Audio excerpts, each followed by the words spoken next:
Hi students. तो जैसा कि आप लोग देख रहे हैं रासायनिक समीकरण, हम लोग आज रासायनिक समीकरण पे बात करने वाले हैं। तो रासायनिक समीकरण से पहले आप लोगों को जानना होगा कि कौन सा तत्व किस नाम से जाना जाता है। यहाँ पर मैं कुछ तत्वों के संकेत लिख रहा हूँ, यानी प्रतीक लिख रहा हूँ और उनकी हिंदी लिख रहा हूँ जो वो बोले जाते हैं। जैसे कि हमारा हो जाता है H यानी कि हाइड्रोजन।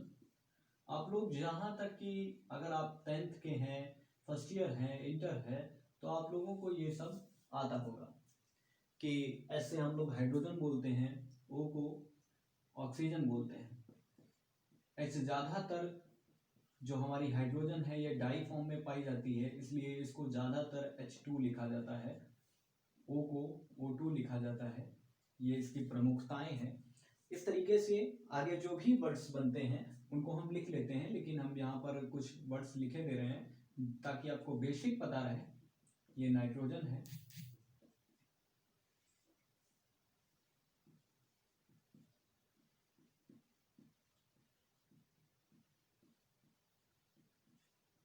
ये मैग्नीशियम हमारा Mg, Cu हमारा कॉपर है, S फॉर सल्फर। इस तरीके के वर्ड्स मैंने लिख दिए हैं ताकि आप लोगों को कोई दिक्कत ना हो, और मैं सोचूंगा कि इन्हीं वर्ड्स की आपको समीकरण दिखाऊं जो कि लिखे हैं। वैसे मैं जानता हूं कि आप लोगों को इनसे ज़्यादा वर्ड्स आते होंगे, और जैसा कि आप लोग हाई स्कूल या फर्स्ट ईयर इंटर के हो तो बेसिक ही इन सबसे ज़्यादा आप लोगों ने तो पढ़ रखे हैं। तो मैं सबसे स्टार्टिंग करता हूँ Mg से, मैग्नीशियम का लेता हूँ और ऑक्सीजन का लेता हूँ। तो मैंने स्टार्ट अगर करूँ तो आप देख सकते हैं ये मैग्नीशियम है और ये ऑक्सीजन है। अगर इसको हम सही तरीके से लिखते हैं तो अगर हम इसकी हिंदी ना लिखकर, वैसे इसकी हिंदी ना लिखकर इसको डायरेक्ट अगर हम रासायनिक सूत्र में लिखें, मैग्नीशियम प्लस ऑक्सीजन यानी कि Mg प्लस O2, मैंने बताया यहाँ पे ये डाई फॉर्म में होता है इसलिए इसको O2 लिखा जाता है। तो ये O2 लिख देंगे हम लोग, Mg प्लस O2। देन बनता क्या है, देखिए गिव्स देन होता है, उसके बाद में बनता क्या है MgO। सबसे बड़ी समस्या यहाँ पर आ जाती है। अब लोग जो है इसको मतलब हम एक संतुलित समीकरण नहीं मान सकते। ये समीकरण एक व्यवहारिक रूप से एक सही समीकरण है कि Mg प्लस O2 यानी magnesium oxide, magnesium plus oxygen यानी मैग्नीशियम ऑक्साइड होता है यानी MgO होता है। लेकिन रसायन विज्ञान के हिसाब से इसमें इसमें और इसमें इन दोनों के कॉम्बिनेशन से ये कॉम्बिनेशन मैच नहीं करता है अगर हम गणितीय समीकरण देखते हैं तो। क्यों? क्योंकि इसमें परमाणुओं की संख्या 1 है, इसमें परमाणुओं की संख्या 2 है, जिनका योग यहाँ पर 3 है, और इसमें परमाणुओं की संख्या 1 1 यानी कि 2 है। ये आपको बेसिक देखना पड़ेगा। इसमें Mg यानी 1, इसमें कोई अणु नीचे नहीं है ना ऊपर दिखाई दे रहा है, O2, इसमें 2 है, यहां पर 1 1 यानी दोनों के 1 1 है, और इनका क्या बनता है कॉम्बिनेशन 2। इस समीकरण को संतुलित करने के लिए आपको सबसे पहले सीखना होगा कि इस समीकरण के अंदर आप कोई भी भेदभाव नहीं कर सकते हैं। हम लोग यहां पर देखते हैं Mg है, O2 है, तो आपने झट से यहां क्या किया, 2 लिख दिया कि हो गई समीकरण संतुलित। लेकिन ये नहीं हो सकता है, इसको समीकरण को संतुलित नहीं माना जाएगा। क्योंकि मैं आप लोगों को एक उदाहरण देना चाहता हूं कि अगर आप लोग किसी भी स्वैच्छिक रूप से किसी अच्छी जगह पर जा रहे हैं, तो सबसे पहले आप मान लीजिए किसी शादी पार्टी या किसी भी रिश्तेदारी में जाते हैं, तो आप नहाए धोए तैयार हुए, अच्छे अच्छे कपड़े पहने, आप लोगों ने सेंट वेंट छिड़का और खूब बढ़िया से नहा धो के जब निकलते हैं तो लोग देखते हैं कि हाँ हमारे रिश्तेदार आए हुए हैं, सज्जन पुरुष हैं। अब इसी के बीच में आप क्या करिए, ठीक है, थोड़ी सी अपने ऊपर से मतलब कोई गंदगी टाइप की या कुछ भी आपने अपने शरीर वस्त्र पे डाल ली, तो आपको कोई भगा नहीं देगा। आप जाएंगे तो क्या हुआ भैया, लोग पूछेंगे कि आप गिर गए थे क्या, कीचड़ में गिर गए या कुछ भी आपसे पूछेंगे। लेकिन 2 बूंद गंदगी अपने अंदर डालो, मतलब मैं अल्कोहल की बात कर रहा हूँ, जिसके विषय आप लोगों ने सुना होगा कि अगर वो बाहर पड़ी हो, उसकी दुर्गंध आ रही हो, तो आदमी आपको पास बैठा सकता है। लेकिन अगर अंदर पड़ी हो तो आप लड़खड़ाने लगते हैं, ऐसे ऐसे झूमने लगते हैं, जिसकी वजह से क्या करता है सामने वाला, कहता है ये तो दरुआ है, इसको दूर पड़ो। तो वो चीजें आपके बीच में ना आए, इसलिए यहां पर भी मैं समीकरण को एक बहुत ही रियल माध्यम से समझाना चाहता हूं कि इसके अगर अंदर से आप खिलवाड़ कर दोगे तो इसका व्यवहारिक मान ही बदल जाएगा, ये अभिक्रिया ही बदल जाएगी। क्योंकि इसमें अणु इधर से तो हम लोग अंदर का देख के जायजा लगा सकते हैं, जो हमें दिया गया है उसी के हिसाब से कर रहे हैं। अगर यहाँ बेसिक चेंज कर देंगे तो हमारा उत्पाद गड़बड़ हो जाएगा। ये हमारे जो अभिकारक हैं जिनसे हमारी अपक्रिया हो रही है वो एक उत्पाद बनाते हैं, जो उत्पाद बन रहा है हमारा उसमें गड़बड़ी आ जाएगी। अगर उसमें गड़बड़ी आ जाती है तो हमारा समीकरण गलत हो जाएगा। तो हम पहला समीकरण देखते हैं, ये Mg था, ये O2 था, ये MgO है। तो इसको अगर संतुलित करना है तो सबसे पहले हमें चश्मा लगाना होगा, एक कैसा चश्मा जो इनके बाहर बाहर से क्रिया करना सिखाएगा। तो Mg को हम लोग इस फॉर्म में लिख लेते हैं, प्लस O2 को इस फॉर्म में लिख लेते हैं, देन MgO, O हमेशा कैपिटल बनाइएगा, जरूरी होता है, Mg प्लस O2 MgO। अब इनमें चश्मा लग गया है, हमें बाहर से खिलवाड़ करना है, जो करना है। Mg यहाँ पर एक था, O2 यहाँ पर एक था, वो सॉरी O2 दो था, MgO दो थे, बनाने हैं दो, एक है। तो देन हम क्या देखते हैं कि इसमें O करना है हमको दो, यहां पर दो था तो हम पीछे से कुछ नहीं कर सकते हैं, एट मीन्स इसके अंदर से कोई खिलवाड़ नहीं हो सकता है, तो यहां पर दो लिख देते हैं, ये दो लिख दिया हमने। अब ये O क्या हो गया, दो हो गया। मैंने आपको लोगों को बताया कि आप लोग अगर high school first year inter के हो तो आप लोगों ने समीकरण संतुलित करने से पहले 10th 6th 7th 8th में तो कम से कम आप लोगों ने मैथ पढ़ी होगी, वहां आप लोगों ने पढ़ा होगा कि अगर ये होता है, बाई चांस ये लिखा होता है, ठीक है, 2 बाहर है 3 + 2 अंदर है, तो इसकी गुणा दोनों में होती है। इसको हम दो फॉर्म से लिख सकते हैं, एक ऐसे कि इसको 3 दूनी 6 + 4 = 10 लिख दें, और या ऐसे कि इसको हम 2 × 5 = 10 लिख दें। इसमें क्या हुआ, 2 की गुणा 3 से हुई, 2 की गुणा 2 से हुई, 6 + 4 = 10 आया। इन दोनों को जोड़ दिया, 2 की गुणा कर दी, 2 पंचे 10 आया। ये अगर आपस में जुड़ सकते हैं तो ये फॉर्म लगती है, अगर ये आपस में नहीं जुड़ सकते हैं तो ये फॉर्म लगती है। वैसे यहाँ पर है, इनको जोड़ा नहीं जा सकता, ये केवल एक कॉम्बिनेशन में है, बॉन्ड बनाया है इन्होंने, तो उसके हिसाब से यहाँ पर हमने 2 लगा दिया।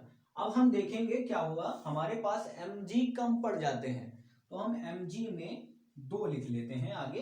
अब यहाँ पर देखिए हमने बाहर से क्रियाएं करी हैं, 2Mg + O2 2MgO। अब हमारा क्रियाकलाप एकदम संतुलित है, इसके पास भी 2 हैं प्लस इसके पास भी 2 हैं, 2 × 1 यानी 2 × 1 क्या होता है, 2 होता है, और यहां पर भी 2 × 1 = 2, यानी कि हमारे पास हो जाता है 4। यहां पर भी हमारे पास 4 है और यहां पर भी हमारे पास 4 है। अब ये समीकरण बकायदा संतुलित है, इसको हम लोग बकायदा इज्जत के साथ में 2Mg + O2 gives then 2MgO लिख सकते हैं। ये हमारा संतुलित समीकरण हो जाता है। आप लोग देख सकते हैं समीकरण को। अब तो हम लोग ये समीकरण मिटा रहे हैं, इससे पहले आप लोग इसको इरेज करने वाला हूं मैं ऐसे, तो आप लोग अगर चाहते हैं तो इसका स्क्रीनशॉट एक लेकर रख सकते हैं ताकि आपको आगे पढ़ने में आसानी हो। आई होप आप लोगों ने स्क्रीनशॉट ले लिया होगा। मैं इसको मिटा रहा हूं।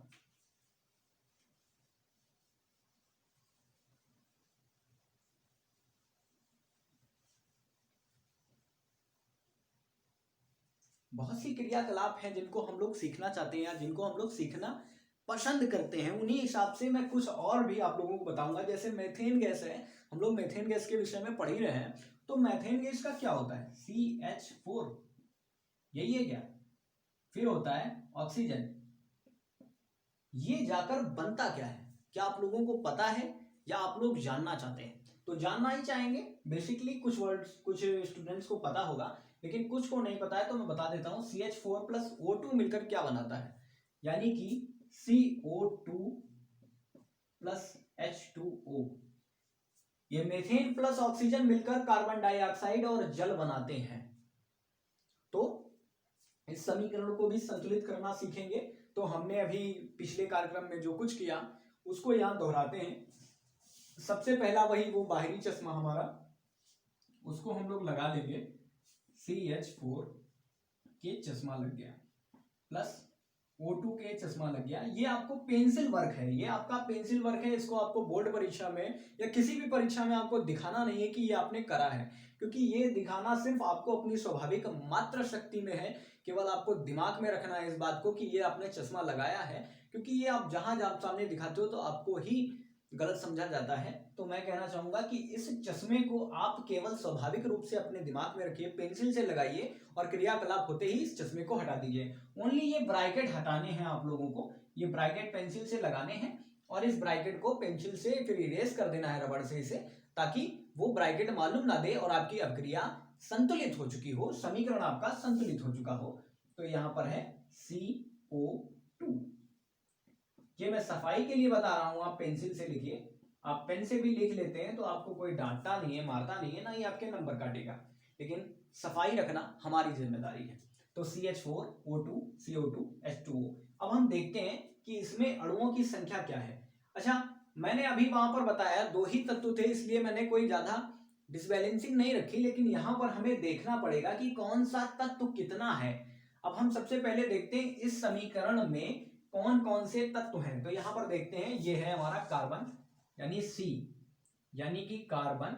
मैं यहां पर हिंदी लिखे दे रहा हूं, वहां पर जिस वर्ड की हिंदी नहीं लिखी थी उस वर्ड की हिंदी यहां लिखे दे रहा हूं, C यानी कि कार्बन। और फिर है हमारा H यानी कि हाइड्रोजन, जैसा कि वहां पर लिखा हुआ है हाइड्रोजन। और फिर उसके बाद में आता है ऑक्सीजन। तीसरा क्या है हमारा ऑक्सीजन, वो भी वहां पे लिखा हुआ है, आप लोग देख सकते हैं, कार्बन हाइड्रोजन ऑक्सीजन। ये 3 डिपार्टमेंट दिए गए हुए हैं। अब इन 3 डिपार्टमेंट में आपको देखना है कि कौन कितनी मात्रा में उपस्थित है। C यहां पर 1 है, तो हम लोग इसको 2 एक सारणी के रूप में देख रहे हैं। यहां पर देखिए आप 1 ही है, तो हमने यहां लिख लिया 1। इस तरफ भी 1 ही है, तो यहां लिख लिया 1। अब H यहां 4 है, देख लिए आप लोग, ये हमारे अणु हैं या परमाणु हैं, ये हमारे पास 4 है। यहां पर हमारे पास 2 हैं और पूरे समीकरण में H कहीं नहीं दिखाई दे रहा है, और पूरे समीकरण में H कहीं नहीं दिखाई दे रहा है। तो इस समीकरण में देखिए आप, इस तरफ केवल 2 हैं, इस तरफ 4 हैं, तो इस तरफ 4 लिख लिया। ये हाइड्रोजन के सामने लिखना है हमें, हाइड्रोजन 4, ये 2। ऑक्सीजन का क्या है, यहां पर देखिए 2 हैं, आप लोग बेसिक देख रहे होंगे, 2 हैं यहां पर 2 हैं और यहां पर 1 है। वो H2O लिखा है, इसका मतलब होता है कि किसी संख्या की इसमें गुणा है प्लस ये है, ये सीन यहां पर क्रिएट हो रहा है। तो आपको ये सीन लेके चलना है कि ये इस तरीके का यहां पर कुछ लिखा हुआ है, 2 गुणे 1 प्लस 3। ये मैंने एक आपको सिर्फ और सिर्फ एग्जाम्पल दिया है कि H की गुणा 2 में हो रही है, यानी कि वहां पर H के 2 परमाणु उपस्थित हैं और O का 1 परमाणु उपस्थित है। फिर हम लोग क्या देखते हैं, जो हमारे पास O थे वो यहां पर 2 थे और उस फॉर्म में 2 1 3 है। तो इस क्रिया को अगर हम लोग संतुलित करना चाहेंगे तो ये 1 1 बराबर है, हमारे H डबल करने हैं, इस तरफ ज्यादा है इस तरफ कम है, तो सबसे पहले हम H सही करते हैं। तो अगर हमें H सही करना है तो 2 की गुणा 2 में करते हैं तब 4 आ जाता है, तो हम यहां पर 2 की गुणा 2 कर देंगे। H की गुणा 2 में करी। अब हमने क्या बताया, ब्रैकेट में अगर कोई संख्या लिखी है तो उसकी गुणा दोनों में होगी। ब्रैकेट के बाहर अगर कुछ लगा है तो इसकी गुणा भी दोनों वर्ड्स में जाएगी। मैंने ब्रैकेट इसीलिए लगाया ताकि आप लोगों को निष्पक्ष समझ में आए कि जो संख्या अगर आप पहले लिख दोगे तो अंदर दोनों में गुणा करना पड़ेगा। वैसे आप यहाँ पर लिखोगे तो सिर्फ H में मान लोगे, लेकिन मैंने ब्रैकेट लगवाया, इसका मतलब कि दोनों अंदर में गुणा जाएगी। और ये ब्रैकेट नहीं लगा हो उसके बावजूद भी वो संख्याओं में जाती है। तो आप लोग देखेंगे 2 3 + 2 यानी कि 2H2O है हमारा। अब हमारे पास O भी यहां पर 2 हो गए, यहां हो गए 4, अब हो गए हैं O 4, यहां पर क्या है 2, तो हमने क्या करा, इसमें आगे लगा दिया 2। अब गिनती करी जाए तो ये समीकरण अभी थी बनने से पहले, अब एक समीकरण लिखते हैं हम लोग बनाने के बाद, यानी CHO। C हमारे पास 1 था, 1 है 1 1। H हमारे पास 4 थे, 2 दूनी 4, अब हमारे पास है 4 है। O हमारे पास 2 2 4 है, 2 2 4 है। ये समीकरण संतुलित है। बहुत ही सिंपल सा सवाल है, बहुत ही सिंपल सी गणना है, बहुत ही सिंपल सा आइडिया है। आपको चश्मे लगाने हैं, वर्ड्स गिनने हैं और उनको बराबर कर देना है। हाँ कहीं कहीं पे डिफिकल्टी मालूम देगी, कुछ वर्ड्स ऐसे लगेंगे जिनको कॉम्बिनेशन करना गलत होगा, लेकिन उनको करने लगिएगा। जब आप पेंसिल उठा लेते हैं, मैं कह रहा हूँ फिर बताना चाहूंगा कि पेन गलत हो सकता है लेकिन पेंसिल से गलतियां नहीं होती, क्योंकि उसके साथ एक रबर होती है जो उसकी गलतियों को मिटाती रहती है। तो अपने साथ में एक पेंसिल और रबर रखिए, क्योंकि इन क्रियाकलाप में आपको दिमाग बहुत घुमाना पड़ना है। तो इसको हम लोग देख रहे हैं, इसको करने के बाद क्या करते हैं, अब इसको हम फिर से इरेज कर देंगे क्योंकि हमें दूसरा भी लिखना है। तो आप लोग स्क्रीनशॉट ले लीजिए प्लीज, ताकि मैं इसको इरेज कर सकूं।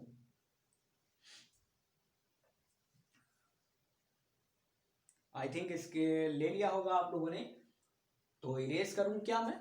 जी करता हूं।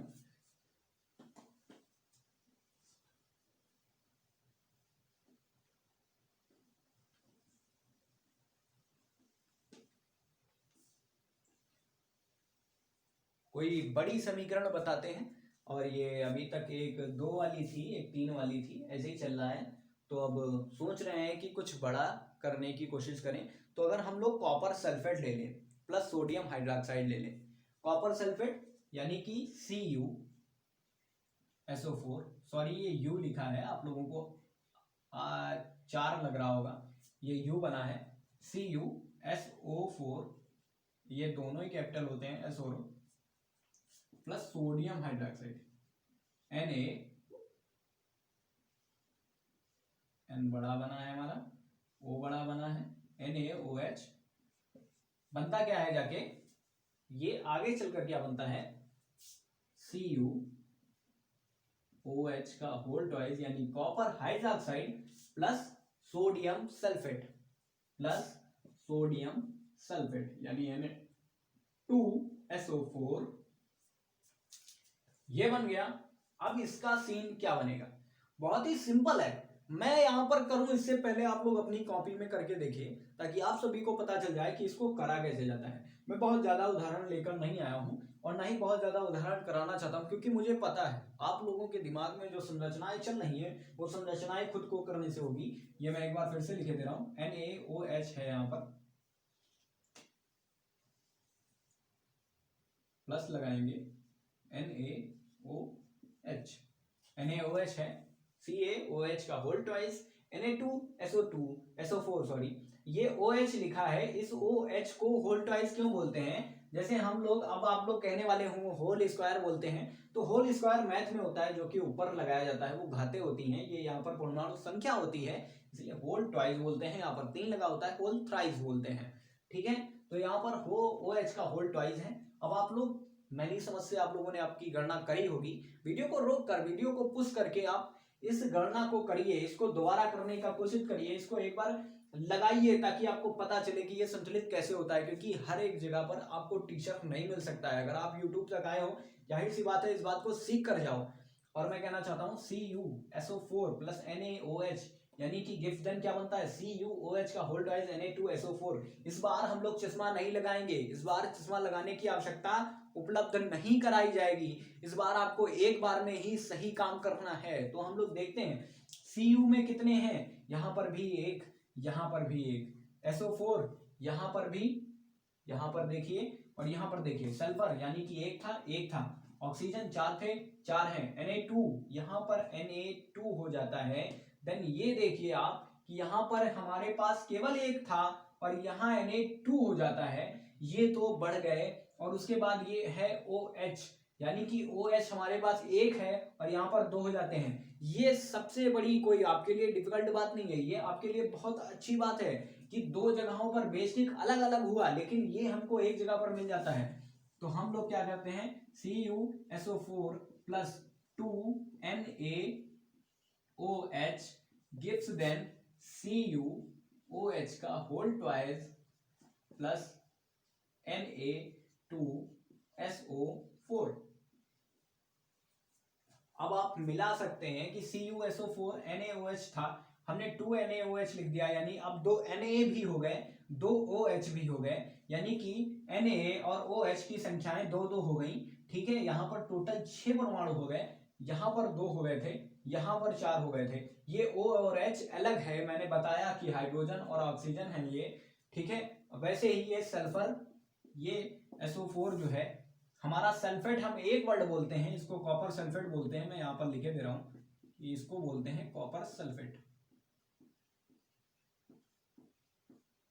Plus sodium hydroxide